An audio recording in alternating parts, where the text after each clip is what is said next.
అందరికీ praise the lord. ఇదైతే 15th day fasting prayer. ఇక ఈరోజు వాక్యంలో అయితే మంచి విషయం చెప్పిండ్రు. అసలు వాక్య సారాంశం తెలుసుకోవడమే సత్యం అంట.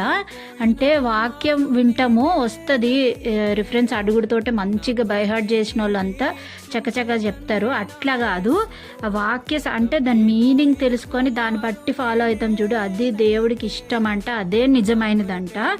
మన ఇంకో విషయం ఏంటంటే, మన ఆలోచనలు చర్చిలో ఉన్నంత కాలం, ప్రేయర్ చేసుకున్నంత కాలం, దేవుడు ఇది ఉన్నంత కాలం మన ఆలోచనలు చాలా బాగుంటాయి, అంటే దేవుడికి ఇష్టంగా ఉంటాయి అన్నమాట.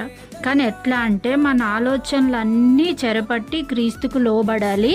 అంటే లోబడడం అంటే ఎట్లా అంటే దేవుడికి ఎట్లా మనం చేస్తే ఇష్టం, ఎట్లా ఉంటే ఇష్టం అంటే లోకానుసారంగా మనం వెళ్ళిపోకుండా దేవుడికి ఇష్టమైంది చెయ్యాలన్నమాట.